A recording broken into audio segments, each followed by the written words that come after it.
A'udzu billahi minasyaitonir rajim. Bismillahirrahmanirrahim. Kita sampai di ayat 12. Bal ajibta wa yaskharun. Bahkan kaum Muhammad itu heran terhadap keingkaran mereka dan mereka yang menghinakan engkau. Herannya gimana? Nah iya, kadang ya memang begitu ya. Bagaimana nggak heran? Nabi Muhammad itu sudah pertama ngalah, habis itu ngalah itu ya ngalah itu pindah sampai pindah ke, jadi iya, bahkan ketika di Mekah selama 10 tahun itu semenjak diutus jadi nabi itu hari-harinya cuma ngalah, mau dibunuh pindah rumah sana, sembunyi di sana. Baik ketika Umar bin Khattab belum jadi Islam yang setiap hari ngejar-ngejar nabi. Terus keheranannya begini, bahkan ketika misalnya Nabi Muhammad setelah Amul Huzni, setelah tahun kesedihan itu di mana beliau ditinggal Ibu Khadijah, beliau ditinggal oleh Abu Thalib, kemudian juga ditinggal, kalau nggak Hamzah atau siapa itu, bukan Hamzah, Abdul Muthalib maksudnya. Di 3 orang yang sangat selama ini itu membela betul beliau, itu wafat. Itu kan kemudian Rasulullah beri hadiah Allah berupa rekreasi tingkat tinggi, yakni Isra wal Mi'raj. Isra perjalanan dari Mekah ke Baitul Maqdis, Mi'raj dari perjalanan Baitul Maqdis kepada Sidratul Muntaha. Tuh, pada saat Isra itu, kemudian keesokan harinya, lalu Rasulullah cerita tentang bahwa beliau semalam sudah melakukan perjalanan dari Mekah ke Palestina atau Baitul Maqdis. Dikatawain sama mereka, wa yaskharun. Dan gimana nggak iya? Loh, kamu itu apa tomat itu endeng kamu itu. Masa Mekah sama Palestina semalam tok itu dari mana? Lewat apa? Lalu Rasulullah diuji sama orang-orang Mekah itu. Orang-orang Yahudi terutama. Loh, kamu kalau memang benar-benar Mas. Kalau kamu memang benar-benar sudah ke Mekah, saya mau tanya sekarang. Kalau benar-benar sudah ke Palestina, mau tanya, kalau memang benar-benar kamu sudah pernah lihat Baitul Maqdis, katanya ngimami itu. Sekarang aku mau tanya, Baitul Maqdis itu berapa pintunya? Baitul Maqdis itu tiangnya ada berapa, menghadap kemana, dan sebagainya ditanya. Atas kuasa Allah, Nabi Muhammad memang bisa menjawab semuanya. Menjawab itu dengan lengkap, dengan betul, dengan benar. Itu harusnya itulah sudah jadi bukti bahwa itu tadi disebut wa idza dzukiru la yazkurun wa idza ra'au ayatan yastaskhirun. Ketika mereka melihat atau mendengar bukti kebenaran, harusnya kan ya beriman, tapi enggak.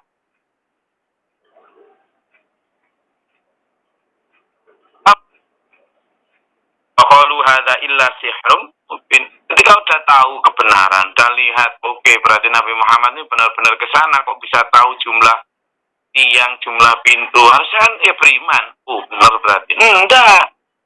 Mereka malah mengatakan, aidza mitna, in hadza illa sihrun mubin.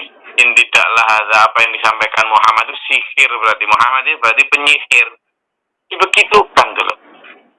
Jadi kebenaran itu tidak serta-merta masuk ke hati seseorang hanya dengan adanya mukjizat. Tidak.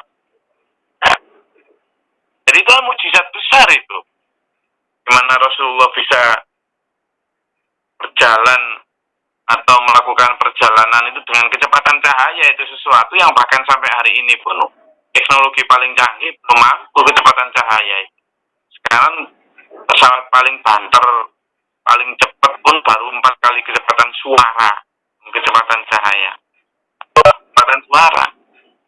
Artinya kebenaran itu benar-benar given, benar-benar granted, sesuatu yang sifatnya diberikan Allah langsung. Sehingga apa? Kalau kita ini alhamdulillah diberi Allah daya di SMA ini, ayo disyukuri betul. Karena apa? Kalau nggak dapat hidayah, itu meskipun malaikat diturunkan dari langit, bersayap, besar putih, nah itu begitu nyampe bumi pun tidak menginjak tanah. Kemudian orang-orang yang mati yang sudah berpuluh-puluh ratus tahun itu dibangkitkan Allah, lalu mereka semua malaikat dan orang yang meninggal itu bersaksi, oh ini loh Muhammad benar-benar Rasul. Terus seandainya pun begitu kata ayat dalam salah satu surat itu, loh, itu tuh belum tentu orang itu beriman loh. Kenapa? Kalau Allah sudah kunci mati hati itu sulit menerima kebenaran. Makanya wa idza dzukiru la yadhkurun. Kalaupun mereka beri peringatan itu tidak kok kemudian mereka beriman. Bahkan mengatakan itu sebagai sihir. Nabi Musa perintah Allah untuk memukulkan tongkatnya lalu menjadi ular yang sangat besar di tanah buah gitu mungkin ya. Itu lalu orang sekitar situ ya, kamu sihirmu luar biasa, Musa kamu tuh penyihir tingkat tinggi kamu itu. Begitu. Tapi bagi orang yang beriman, ya kemudian melihat itu sebagai mukjizat lalu beriman. Memang karena sudah ada calon atau nasib baik. Tidak mau dia. Maka terhadap akhirat pun mereka sangat meragukan dengan mengatakan, "Aidza mitna wa kunna turaba wa idzaman a inna lamab'utsun aw aba'unal awwalun." Masa sih kami kalau sudah mati, kalau sudah jadi debu, sudah jadi tanah hancur, bahkan wa'idoman juga paling yang tersisa juga tinggal tulang belulang. Terus inna lamab'utsun, terus kami dibangkitkan lagi. Mana caranya? Terus jangankan zaman dulu yang teknologi genetika, teknologi rekayasa anatomi tubuh tidak secanggih sekarang. Tidak percaya. Oh sekarang sudah banyak ilmu yang mengarah teorinya kepada kemungkinan bahwa manusia dibangkitkan itu bisa. Itu aja loh manusia itu masih nggak percaya. Bahkan jangankan orang ateis yang tidak percaya Tuhan, orang yang monoteis, orang yang percaya Tuhan satu, Tuhan kuasa, itu loh hanya lahirnya kok percaya akhirat itu. Batinnya itu tidak terlalu percaya, tidak terlalu senang dengan akhirat. Itu sehingga itu berdampak. Aba unal awal, bapak-bapak, nenek-nenek moyang kami sudah zaman-zaman Mojopahit sana sudah juga mau dibangkitkan. Gimana caranya? Ya, kamu itu bohong. Hanyalah asatirul awalin, cerita-cerita orang terdahulu itu halusinasi. Kamu tuh halu Muhammad, kamu tuh halu. Itu ini. Bahkan tidak hanya halu, kata orang-orang Mekah, abika junun, kamu tuh gendeng Muhammad. Tapi kita Muhammad Sallallahu Alaihi Wasallam itu digitu-gituin. Karena memang Pak, secara lahir dia itu ya biasa manusia biasa gitu. Orang-orang yang beriman yang diberi Allah kemampuan mata hati untuk melihat sinar cahaya kebenaran di Rasulullah. Katakanlah na'am wa antum dakhirun. Ya, meskipun kamu sudah jadi tulang belulang dan tanah, kamu tetap akan dibangkitkan. Cuma karena kamu waktu di dunia itu nggak terlalu percaya, maka kamu akan dibangkitkan dalam keadaan terhina. Itu makanya ya kita harus benar-benar menghina diri kita. Kita ini tidak termasuk orang-orang yang mendustakan. Karena kadang di bibir tidak mendustakan, lahirnya nggak mendustakan, tapi perilaku kita kadang mendustakan. Itu yang harus kita hati-hati. Penting kalau orang-orang kafir zaman dulu jujur, ya bibir, ya perilaku mendustakan. Sekarang ini sangat banyak bibir itu seolah-olah mengakui kebenaran, tapi perilakunya jadi orang yang qaulan wa amalan. Apa yang diucapkan itulah yang diamalkan.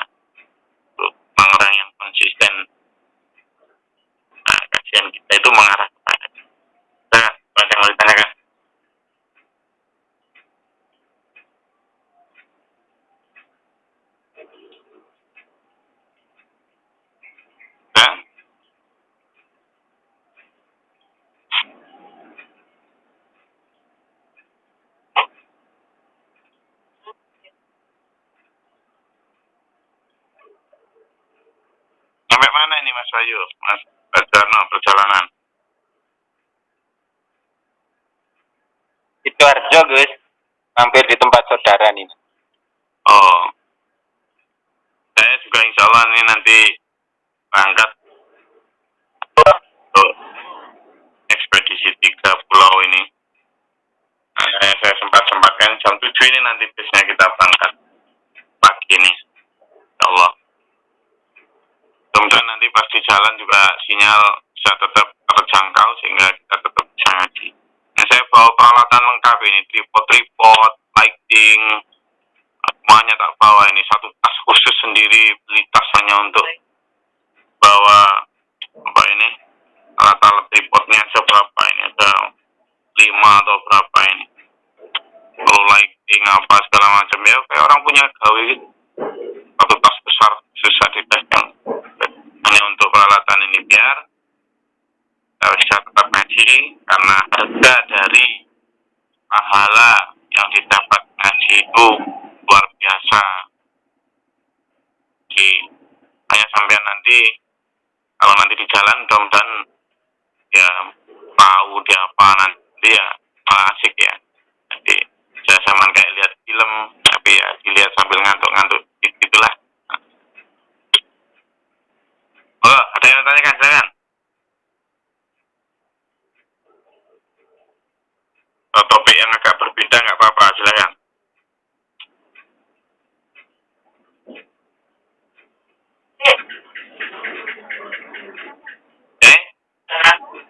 Kalau nggak ada, saya ingin memberi penekanan di bahwa begini. Kalau melihat ini sebenarnya peringatan Allah tentang akhirat maupun kematian itu adalah peringatan, bukan kok ngajak sampean pesimis, tapi gini, kita hidup itu punya time bond seperti yang saya sampaikan dalam kajian live streaming Facebook kemarin. Si Joe Biden dan si Donald Trump, dua anak manusia yang sedang berebut kursi kepresidenan Amerika, itu umurnya di atas 70. Si Donald Trump itu 74, Joe Biden itu 77. Di umur yang sudah sebegitu tua loh, mereka masih punya target lanjutan. Donald Trump pengen nambah kepresiden 1 periode lagi. Yang Joe Biden itu dulu juga sudah pernah jadi wakil presiden hampir 2 periode di masanya Obama itu. Artinya nggak akan ada puasnya. Maka sampean dan rencananya ini kalau Donald Trump kalah itu nanti tahun 2024 akan nyalon lagi. 24 itu apa sudah setua apa? Karena banyak orang yang nggak merasa tua padahal sudah tua. Makanya itu ada banyak orang terus muda. Yang saya itu adalah sampean dan saya itu harus punya batasan dulu. Apalagi waktunya ini kemarin salah satu Mas Fitri yang kemarin salah satu pejuang, salah satu mujahid yang wafat ketika masih umur 29. 29 itu rata-rata dari zaman itu, iya 29, belum 30. Anaknya pun baru sekitar 3 tahun. Jadi itu memberi satu warning kepada kita bahwa your time is limited. Kamu itu waktu itu nggak kok sepanjang yang kamu kira itu enggak. Sampai dan saya itu kan ambisinya jauh panjang jam kayak Joe Biden sama kita ini tuh Donald Trump dan Joe Biden yang lain gitu. Ya iya, cuma itu kan beda kastanya, dia salah satu raja properti tidak kok di Amerika. Kalau sama dan saya kan kalau kita main kungkung gak karu-karuan tuh.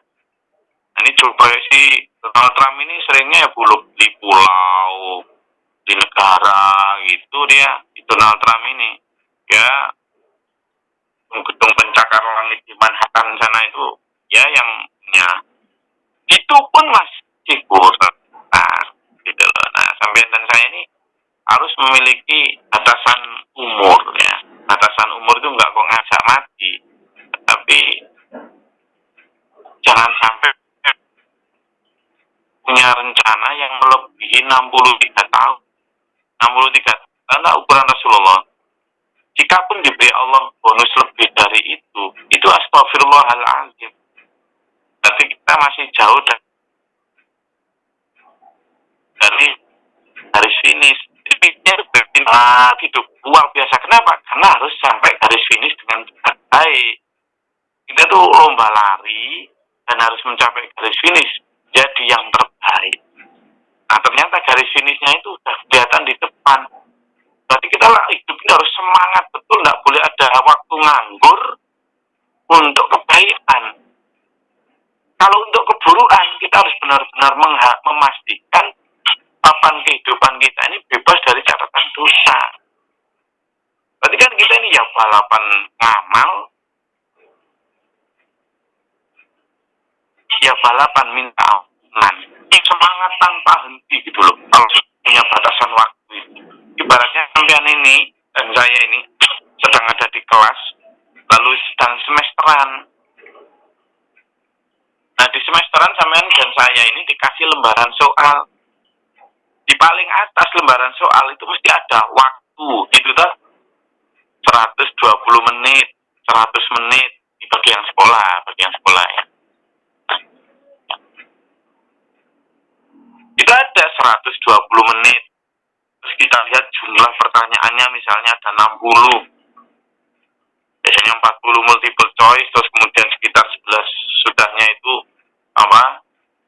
pertanyaan iya dan tidak. Yang ketiga kemudian pertanyaan saya mengisi. Tuh, kita dikasih waktu sekitar 120 menit dengan pertanyaan 60, berarti per pertanyaan itu cuma berapa?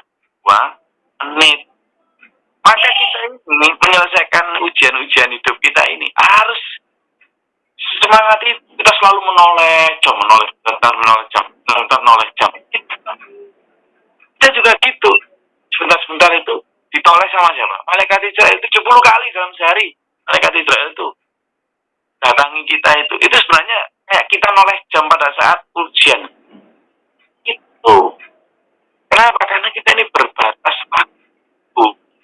Tidak kok sepanjang yang saya ayangkan sehingga seringkali menunda rencana baik, seringkali menunda untuk menghapus kesalahan atau melepaskan diri dari kegiatan dosa. Harus sama segerakan melepaskan diri dari perilaku jelek dan berburu amal-amal itu harus disegerakan, jangan ditunda. Karena kita tidak tahu apakah nanti malam atau besok masih dikasih Allah kesempatan.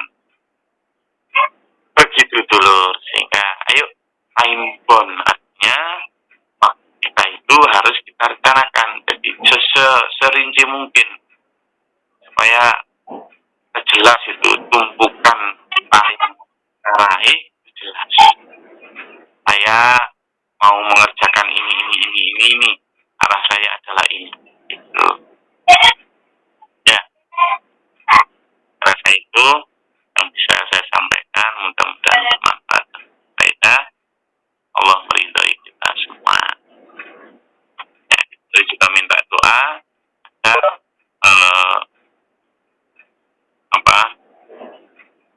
jalanan kami bersama dalam semua dan sehat walafiat, dari awal angkat sampai nanti kita bisa kumpulkan. Kalau ya, semangat hari Senin, song-song dengan cahaya semangat untuk mencari karunia Allah di bumi, untuk kebaikan dunia. Sallallahu alaihi wa barik ala Muhammad. Allahumma fil mu'minin. Allahumma tina fi man hadaita wa afina fi barik lana. Astaghfir wa atubu ilaika. Sallallahu sayyidina. Allahumma dafa'na al-bala wa qadan. Allahumma rfa' darajatana fi dunya wa akhirah. Wa la naqul lana ma shay'in la tushrik qulubana.